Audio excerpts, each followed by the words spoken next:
The summer heat in Tuscaloosa County pressed down like a heavy quilt in July of 1853, the kind of oppressive warmth that made even the cicadas sound exhausted.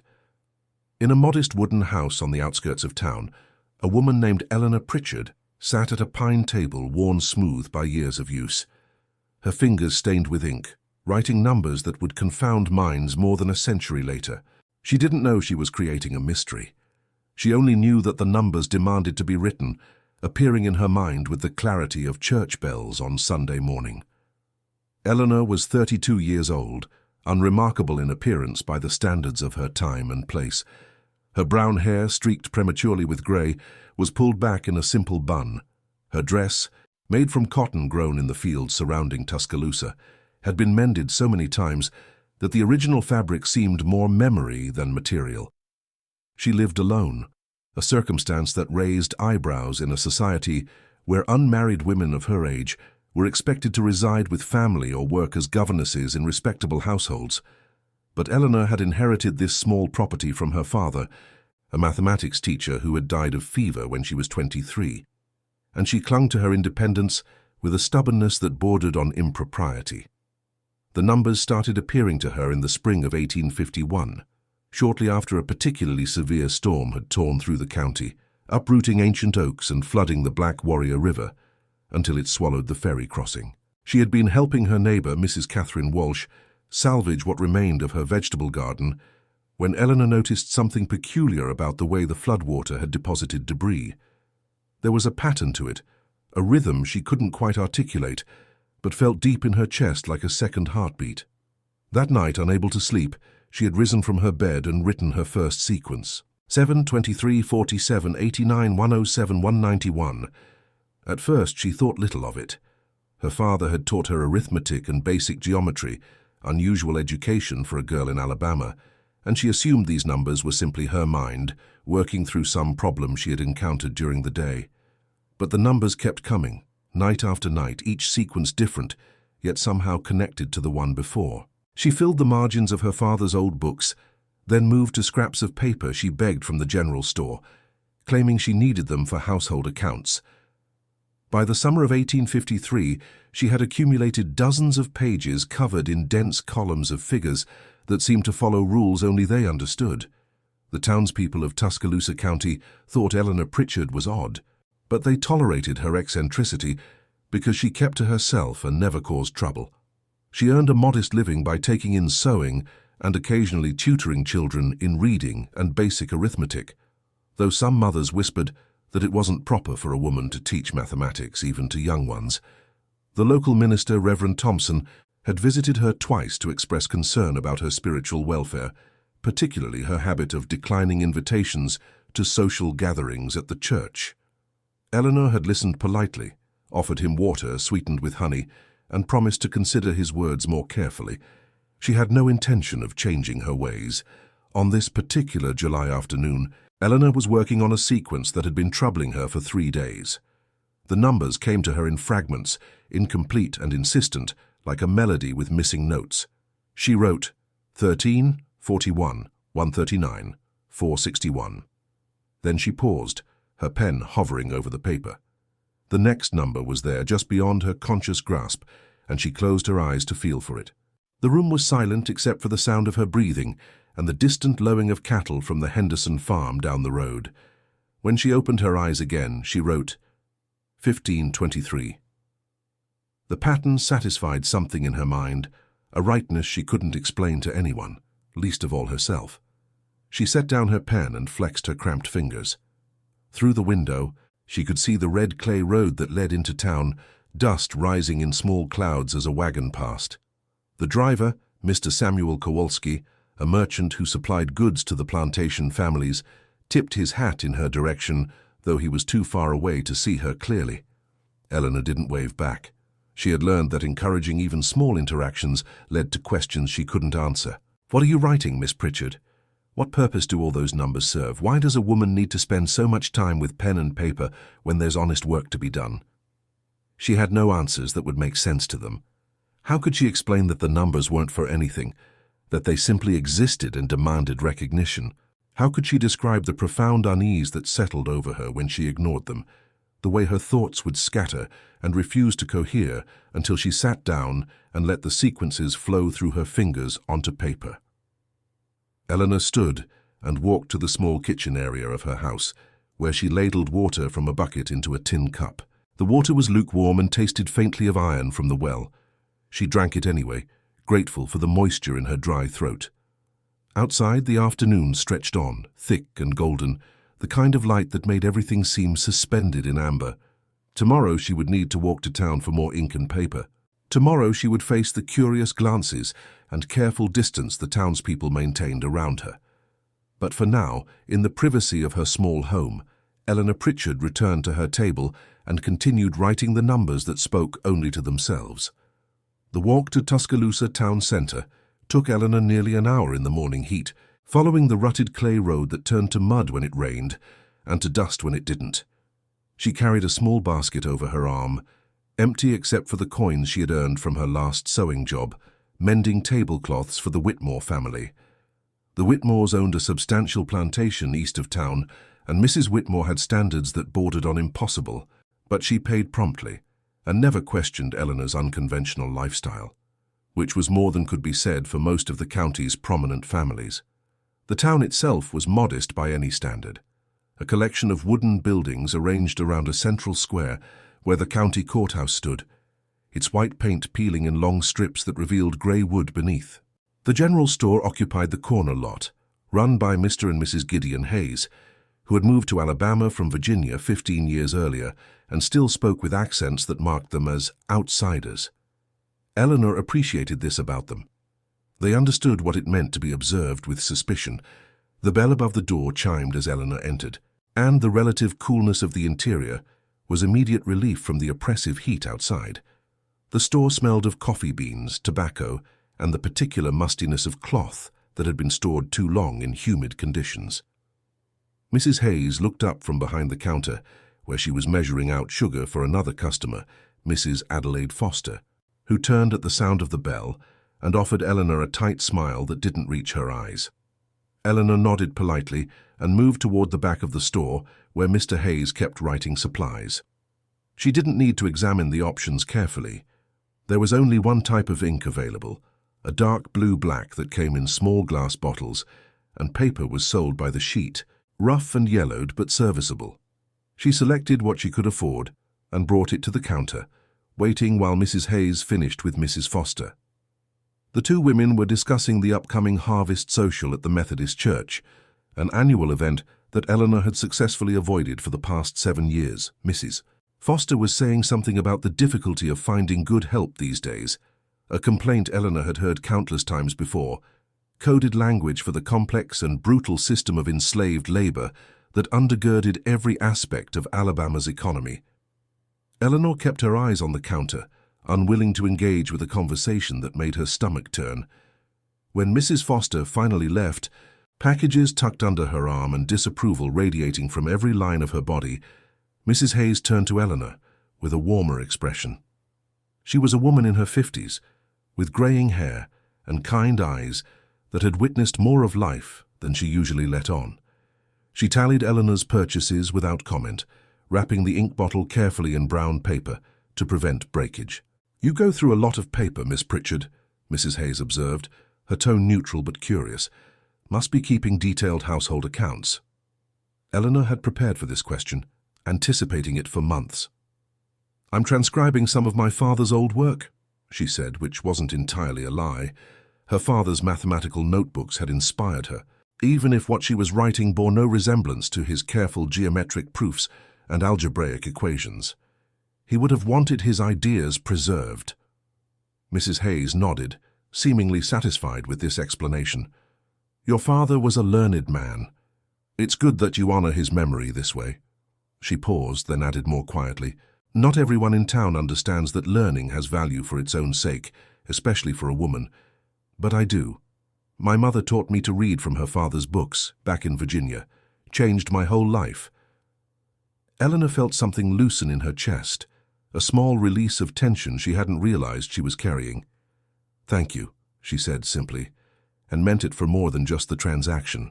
As she paid for her purchases and prepared to leave, Mr. Hayes emerged from the storeroom carrying a crate of canned goods. He was a tall man, with a weathered face and hands scarred from years of manual labor before he'd saved enough to open the store. He nodded to Eleanor. "Miss Pritchard, you hear about the railroad survey?" Eleanor shook her head. News reached her slowly, filtered through brief conversations like this one and the occasional newspaper she borrowed from the church reading room. "They're planning to bring a line through Tuscaloosa County within 5 years," Mr. Hayes continued, setting down his crate with a grunt. "Going to change everything around here. Connect us properly to Montgomery and eventually to the coast. Progress, they're calling it." Eleanor considered this information as she tucked her purchases into her basket.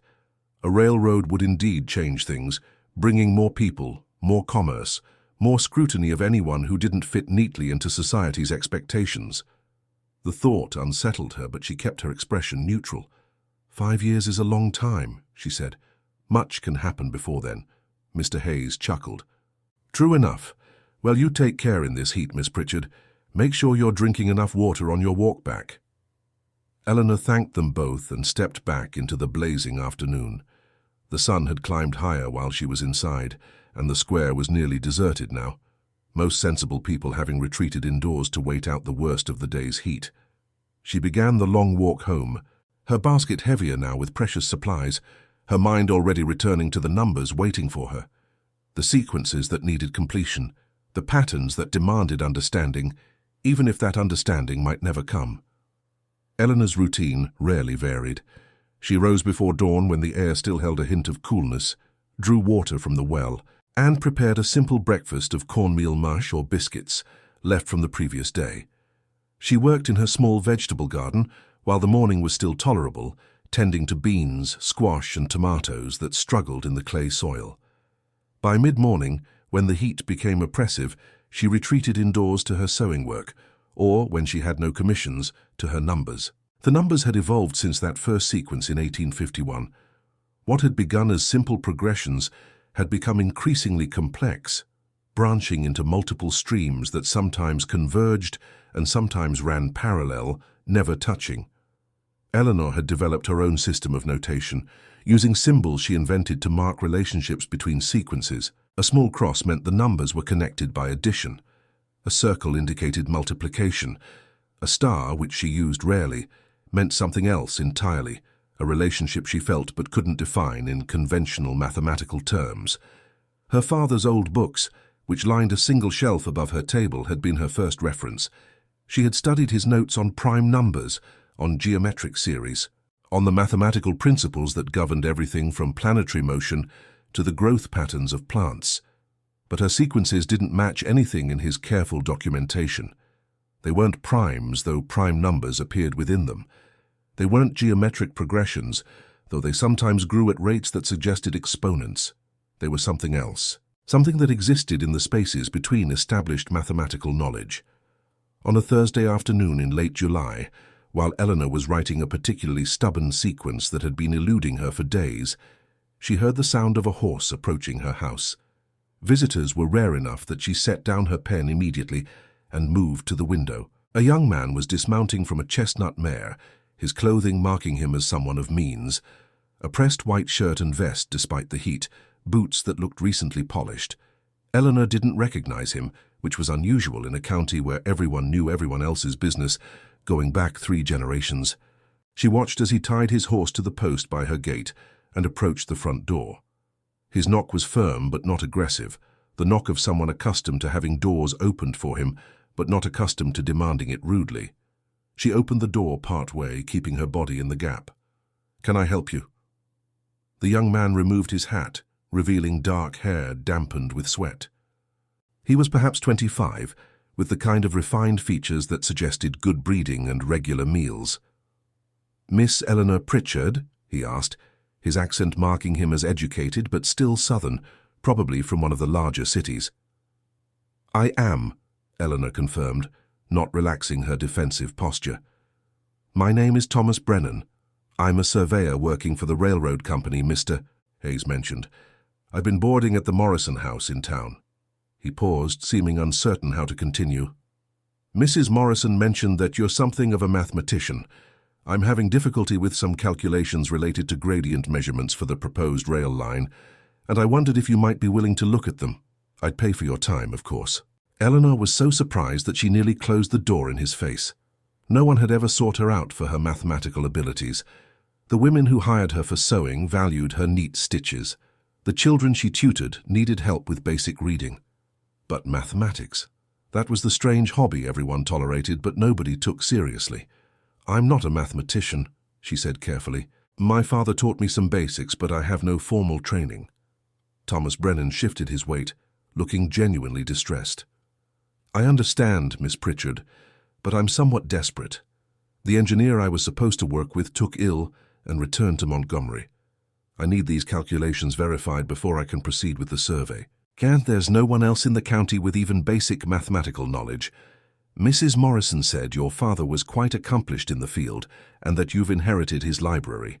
I'm only asking for a consultation, nothing that would compromise your reputation." The mention of reputation made Eleanor want to laugh. Her reputation was already compromised simply by existing as an unmarried woman living alone. But the thought of real mathematical work, problems with practical applications, rather than her mysterious sequences, sparked something in her she hadn't felt in years. Curiosity. Professional curiosity. She made a decision that would change everything, though she didn't know it yet. "Wait here," she said, and closed the door. Inside, she quickly gathered her father's surveying notes and his book on practical geometry. She also, on impulse, tucked one sheet of her number sequences into the book, though she couldn't have explained why. Then she returned to the door and stepped outside, preferring to conduct this business in the open air where neighbors could see them, unconventional though it was. Thomas Brennan spread his papers on the wooden bench by her door, weighing them down with stones against the breeze. The calculations involved determining the optimal grade for track laying across terrain that varied from flat bottomland to rolling hills. Eleanor studied the figures, and within minutes she had identified an error in his differential calculations, a small mistake that would have resulted in a grade too steep for safe operation. She showed him the correction, explaining her reasoning in terms her father had taught her. Thomas listened intently, making notes in the margins of his papers. When she finished, he looked at her with an expression she had never seen directed at her before. Respect. "That's extraordinary, Miss Pritchard," he said. "You found in 10 minutes what I've been struggling with for 3 days. Would you be willing to review the rest of my survey calculations? I can pay you the same rate I was paying my engineer." Eleanor hesitated, knowing this would fuel gossip for months, but the prospect of meaningful work proved too tempting to refuse. "I can review them," she agreed, "but you'll need to leave the papers with me. I work better alone." Thomas Brennan began visiting Eleanor's house twice a week, bringing survey calculations that needed verification and leaving with corrections that impressed both him and his superiors at the railroad company. Their arrangement was purely professional, conducted mostly through written correspondence, with brief meetings on her porch, where Eleanor would explain her corrections and Thomas would ask clarifying questions. Despite her caution, the visits did not go unnoticed. Mrs. Catherine Walsh, Eleanor's neighbor, and the closest thing she had to a friend, mentioned it first. She appeared one afternoon with a basket of peaches from her tree, her expression concerned. Catherine was a widow in her early 40s, practical and kind, with 4 children who had all moved to other parts of Alabama or Georgia. She sat on Eleanor's porch without invitation, setting the peaches between them. "People are talking," Catherine said without preamble, "about the young surveyor who keeps visiting you." Eleanor felt her stomach tighten. "It's professional work. Mathematical consultation, nothing improper." "I know that," Catherine said patiently. "And you know that. But you understand how it looks. An unmarried woman, an unmarried man, regular visits." She shook her head. "I'm not concerned about propriety for its own sake, Eleanor. I'm concerned about your safety. There are people in this county who already view you with suspicion. You're too independent, too educated, too unwilling to conform. Adding fuel to their gossip could have consequences." Eleanor knew Catherine was right, but the work gave her something she had been missing without realizing it. A sense of purpose beyond her mysterious numbers. The survey calculations were concrete, solvable, useful. They connected her to the larger world in a way her sequences never could. "What would you have me do?" she asked. "Refuse the work? Return to being only the strange woman who lives alone?" "I would have you be careful," Catherine replied. "Perhaps conduct your meetings in town at the Hayes' store, or have someone else present when he visits. I would be happy to serve as chaperone." The suggestion was sensible, and Eleanor agreed to it, though the compromise grated against her desire for independence. Beginning the following week, Catherine was present whenever Thomas came to discuss the survey work. She sat in Eleanor's small parlour, knitting quietly while they worked through calculations, a silent witness who transformed impropriety into acceptable business. Thomas, for his part, seemed oblivious to the controversy his visits had caused. He was from Mobile, where society operated under different rules, and he was too focused on his work to notice the carefully maintained distance other townspeople kept from Eleanor. He spoke to her as an intellectual equal, something so rare in her experience that she occasionally forgot to guard her words. One afternoon in August, after they had finished reviewing his latest calculations, Thomas noticed the papers on Eleanor's table, covered in her dense columns of numbers. He had been reaching for his hat when his eye caught the unusual patterns, and he paused. "What's this?" he asked, genuine curiosity in his voice. "Is this part of another survey project?" Eleanor felt panic rise in her throat. She had been careless, leaving her private work visible. Catherine looked up from her knitting, alert to Eleanor's distress. "It's nothing," Eleanor said quickly, moving to cover the papers. "Personal notes." But Thomas had already seen enough to be intrigued. "Those aren't survey calculations, they look like some kind of mathematical sequence. May I?" He reached for one of the sheets before Eleanor could stop him, his eyes scanning the numbers with growing fascination. "This is extraordinary. What's the generating function?" "I don't know," Eleanor admitted, the words coming out more sharply than she intended. "There isn't one, at least not one I've discovered." Thomas looked up from the paper, his expression shifting from curiosity to confusion. "Then how did you create these? They must follow some rule." Eleanor took the paper from his hands, her fingers trembling slightly. "They come to me," she said, immediately regretting the admission. "I don't choose them. I simply write what appears in my mind." The room fell silent. Catherine had set down her knitting, her face concerned. Thomas stood very still, processing this information. Eleanor watched his expression change, seeing the respect drain away and something else take its place. Not quite disbelief, but a kind of careful distance, the look one gives to something potentially dangerous. "I see," Thomas said finally, his tone professionally neutral. "Well, I should be going. I'll return next week with the final gradient calculations for the eastern section." He took his hat and left quickly, his earlier ease completely vanished. After he was gone, Catherine came to stand beside Eleanor, placing a gentle hand on her shoulder. "You shouldn't have told him," she said softly. "Men don't understand things that can't be explained." Eleanor knew Catherine was right, but the damage was done. She had revealed the truth she had guarded for 2 years, and now she would face the consequences. She sat at her table, staring at the numbers that had brought her both solace and isolation, and wondered if the brief period of connection she had experienced through the survey work was over before it had truly begun. That night, unable to sleep, Eleanor wrote a new sequence, one that came to her with unusual urgency. 217, 137, 1097, 8777. The numbers felt different somehow, heavier with meaning she couldn't decipher. She wrote them over and over, filling an entire page, as if repetition might reveal their purpose. Outside, the August crickets sang their endless song, and somewhere in the darkness an owl called hunting. Eleanor wrote until her candle burned low, and her eyes ached with strain, seeking in the numbers what she could no longer find in the world of human connection, a pattern that made sense, a logic she could trust. Thomas Brennan did not return the following week as promised. Instead, he sent a messenger boy with his final calculations and payment for Eleanor's previous work, along with a brief note thanking her for her assistance, and informing her that the railroad company had assigned a new engineer who would handle all future mathematical requirements. The message was polite, but unmistakably final, a door closing with careful courtesy. Eleanor had expected this, but the confirmation still stung. She paid the boy with a coin from Thomas's envelope and returned to her empty house, where her numbers waited with their usual silent insistence. She tried to lose herself in them, but for the first time since they had begun appearing, the sequences felt less like revelation and more like prison bars, separating her from the world of normal human interaction. Catherine visited that evening, bringing cornbread and her steady presence. They sat together as the sun set, painting the sky in shades of orange and purple that seemed too beautiful for Eleanor's current mood. "You can't blame yourself," Catherine said. "Some people aren't capable of accepting what they don't understand." "I shouldn't have told him," Eleanor replied. "I knew better. I've always known better."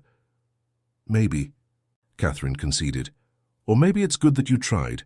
Living entirely in isolation isn't sustainable, Eleanor, even for someone as self-sufficient as you." But the incident with Thomas had confirmed what Eleanor had always suspected. Her gift, if it could be called that, was something that had to remain private. She could be tolerated as the eccentric woman who did sewing and lived alone. She could not be accepted as someone who claimed to receive mathematical sequences from nowhere, written by some force she couldn't explain or control. September arrived with slightly cooler temperatures and the beginning of harvest season. Eleanor's garden produced a modest crop that she preserved as best she could, filling jars with pickled vegetables and dried beans that would sustain her through winter. She took on additional sewing work, mending clothes for families she rarely saw, communicating through dropped-off bundles and payment left in her mailbox. The numbers continued unabated. If anything, they intensified. New sequences appeared almost daily now, each one more complex than the last. Eleanor filled page after page, organizing them by the symbols she had invented, trying to find connections that remained frustratingly elusive. Sometimes she would wake in the middle of the night with a sequence burning in her mind so insistently that she had to light a candle and write immediately, her hands moving faster than conscious thought. In late September, something changed. Eleanor was working on a sequence that had been developing over several days, 3-11-43-171-683. As she wrote the final number, something clicked in her perception, like a key turning in a lock she hadn't known existed. She saw, for just a moment, how this sequence connected to one she had written 6 months earlier, and through that connection to another and another, forming a web of relationships that existed in multiple dimensions simultaneously. She couldn't hold the vision. It was too vast, too complex for her conscious mind to grasp fully. But in that brief moment of clarity, Eleanor understood something profound. Her numbers weren't random or meaningless. They were part of a larger structure, a mathematical architecture that existed independent of human understanding. She wasn't inventing these sequences. She was discovering them, like an explorer mapping territory that had always existed but had never been seen. The realization left her shaking. She set down her pen and walked outside, needing air and space to process what she had experienced. The night was clear, the stars visible in stunning profusion, away from town's few lights. Eleanor looked up at them and wondered if her numbers were like that, vast patterns existing beyond human comprehension, occasionally glimpsed, but never fully known. She thought about her father, who had loved mathematics for its certainty and logic. He would have been baffled by her work, perhaps even disturbed by it. But he had also taught her that mathematics was discovery as much as invention, that numbers had properties and relationships that existed whether humans acknowledged them or not. In her own strange way, Eleanor was continuing his work, exploring mathematical territory that no one else could access. The thought gave her comfort and renewed purpose. Thomas Brennan's rejection no longer seemed so devastating. Let the world misunderstand. Let them think her odd or even mad. She had work to do, numbers to record, patterns to preserve. Whether anyone else ever understood them didn't matter. The numbers existed and they demanded witness. October brought cooler weather and the completion of the cotton harvest across Tuscaloosa County. Eleanor watched wagons loaded with cotton bales pass her house, heading to market or to the river for transport downstream. The economy of Alabama ran on cotton and the enslaved labor that produced it, a system Eleanor found morally repugnant but felt powerless to affect. She was one woman with no social standing, no voice in politics or commerce. Her only power lay in the numbers that filled her papers. She had begun organizing her work more systematically, binding pages together with thread and storing them in a wooden box her father had once used for important documents. She labeled each bundle by date and added brief notes describing any connections she had perceived between sequences. The box was filling rapidly, years of work accumulating into a physical record of her strange gift. One afternoon, while Eleanor was working in her garden, pulling up spent tomato plants, she heard a commotion on the road. Raised voices, the sound of running feet. She straightened, wiping dirt from her hands, and saw several men on horseback riding past, moving with urgent purpose toward town. Their expressions were grim, and she caught fragments of angry conversation carried on the wind. Catherine appeared at the property line between their houses, her face troubled. "There's been trouble?" she called to Eleanor. "One of the enslaved men from the Robertson plantation tried to escape. They caught him about 5 miles north. They're taking him back now." Eleanor felt her stomach turn. She knew what happened to people who attempted escape in Alabama. Public punishment, brutal and meant as deterrent. Sometimes death. The cruelty of the system was on full display during these incidents, impossible to ignore or rationalize away. "Will they bring him through town?" she asked quietly. Catherine nodded. "There'll be a gathering at the courthouse square. Reverend Thompson will likely speak about obedience and God's will. You should stay home, it won't be safe." Eleanor had no intention of attending such a spectacle, but Catherine's warning proved prescient. That evening, several young men rode past her house, emboldened by whiskey and the afternoon's events. They shouted at her window, calling her unnatural, suggesting that a woman who lived alone was probably harboring sympathies for runaways. Eleanor remained inside with her door barred, heart pounding, until they moved on to harass some other target. The incident shook her more than she wanted to admit. She had lived for years on the margins of society, but that marginalization had been relatively benign, based on eccentricity rather than suspicion of actual wrongdoing. But tensions in Alabama were rising as debates about slavery intensified across the nation. Anyone who didn't conform, who seemed to reject social norms, could easily become a scapegoat for deeper anxieties. For 3 days, Eleanor didn't write her numbers. She was too unsettled, too aware of her vulnerability. She worked on sewing projects during the day and sat in darkness at night, afraid to light candles that would make her visible from the road. But the numbers wouldn't be denied. They built up inside her mind, like water behind a dam, creating pressure that manifested as headaches and a strange sensation of incompleteness, as if part of her was missing. On the 4th night, she finally surrendered. She lit a single candle, positioned it away from windows, and began to write. The sequences came in a rush, as if compensating for the days of silence. Her hand cramped from the speed of writing, but she couldn't stop. The numbers demanded release, and she was merely their instrument. When she finally set down her pen hours later, Eleanor looked at what she had written and saw something new. The sequences from these 4 days formed a pattern she had never encountered before, a kind of mathematical spiral that seemed to curve back on itself. She traced it with her finger, feeling that same sense of rightness she always experienced when a sequence was complete, but this time accompanied by something else: sadness. The numbers were beautiful, but they were also isolating. They set her apart in ways that could become dangerous. She thought about Thomas Brennan's careful retreat, about the young men shouting at her window, about the general atmosphere of suspicion and violence that permeated Alabama in 1853. She thought about what it cost to be different, to see patterns others couldn't perceive, to carry knowledge that had no practical application and no audience.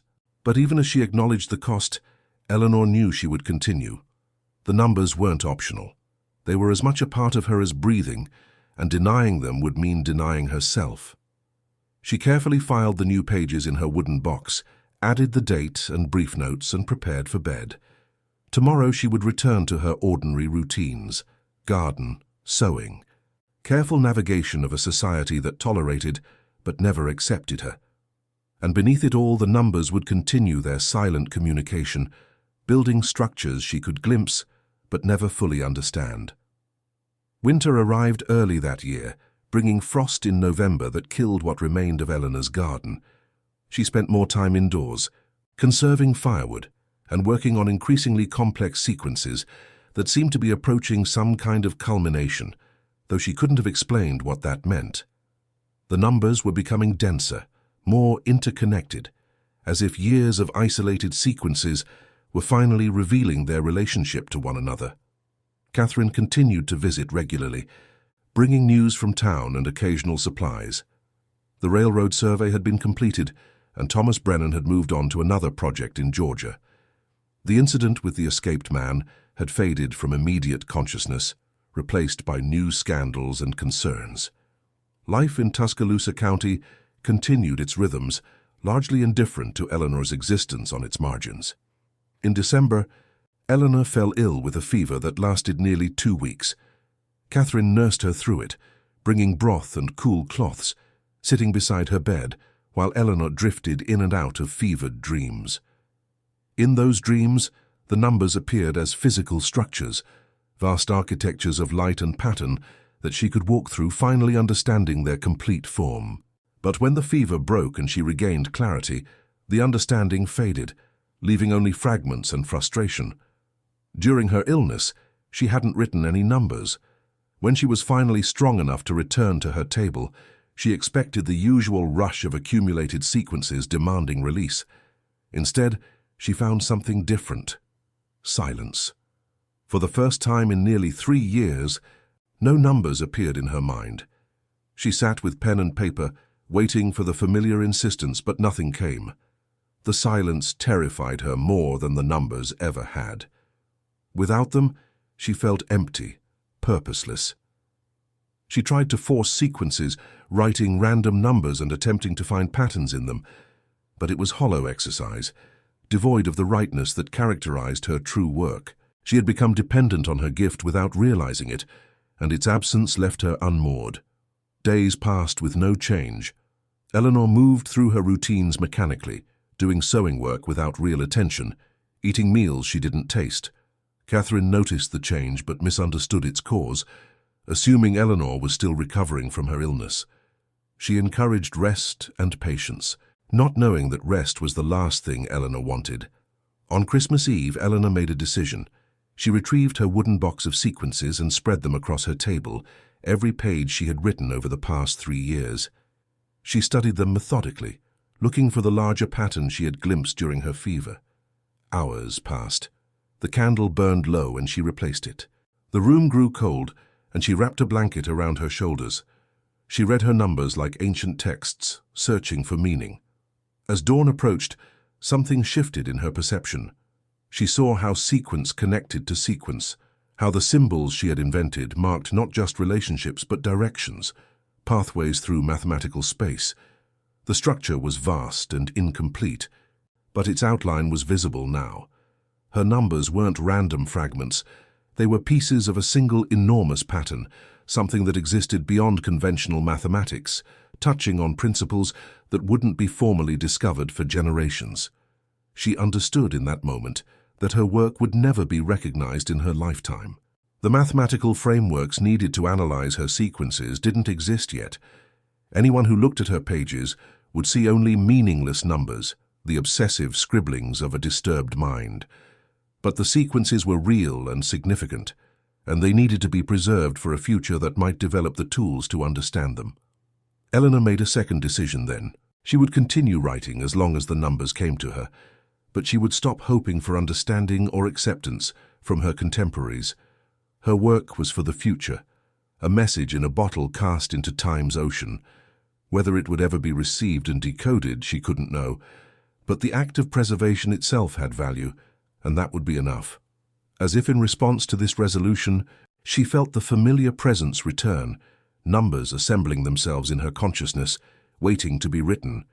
She picked up her pen with relief and gratitude and wrote 5, 31, 211, 1471, 10297. The sequence was different from anything she had written before, marking perhaps a new phase of her work. The rightness of it sang through her body, confirmation that whatever this gift was, it had returned. Outside, Christmas morning arrived with pale winter sunlight. Somewhere in town, church bells rang, calling the faithful to worship. Eleanor Pritchard sat at her table in her small house, writing numbers that would confound researchers more than a century later, and felt for the first time in weeks completely herself. The years that followed that Christmas passed with a sameness that might have seemed monotonous to an outside observer, but held profound meaning for Eleanor. She refined her notation system, developing increasingly sophisticated ways to mark relationships between sequences. She filled box after box with her work, storing them carefully in a cabinet she built specifically for that purpose. The numbers continued their relentless flow, and she recorded them faithfully, a scribe to mathematics that existed beyond ordinary human comprehension. Catherine remained her only real friend, a steady presence through changing seasons. They rarely discussed the numbers anymore. Catherine had accepted that this was simply who Eleanor was, and there was wisdom in that acceptance. Some things didn't require explanation or justification. They simply existed, and forcing understanding where none was possible only created unnecessary pain. Thomas Brennan never returned to Tuscaloosa County, but Eleanor thought of him occasionally without bitterness. He had represented a brief possibility of connection through shared intellectual pursuit, but that possibility had been built on misunderstanding. He had valued her conventional mathematical skills while being unable to accept her unconventional gift. It was better to know that clearly than to maintain false hope. The railroad did come eventually, just as predicted, transforming the county's economy and bringing new people with new ideas. Eleanor watched the changes from her accustomed distance, neither participating nor resisting, simply continuing her work. She grew older, her hair going completely grey by her 40th year, her hands developing arthritis that made writing increasingly painful. But still the numbers came, and still she wrote them. In the spring of 1858, 5 years after the numbers first appeared, Eleanor experienced another moment of clarity similar to the one she'd had during her fever. She was working on a particularly complex sequence when she suddenly perceived the full structure of her work. All the sequences she had ever written revealed as parts of a single vast pattern.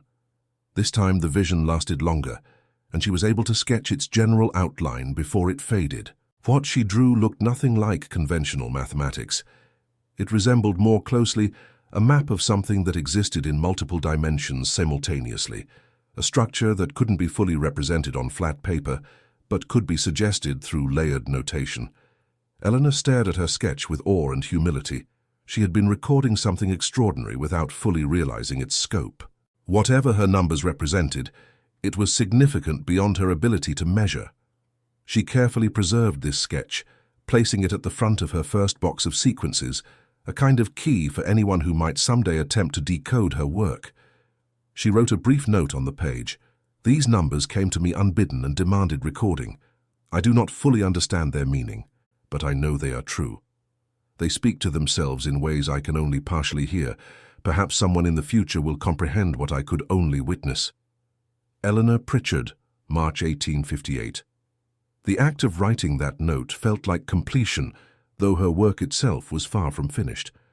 She had acknowledged the limits of her understanding while affirming the validity of her experience. She had created a record that might outlive her, carrying her strange gift forward into a future she would never see. Eleanor Pritchard lived another 12 years, continuing to write her sequences until arthritis made it physically impossible.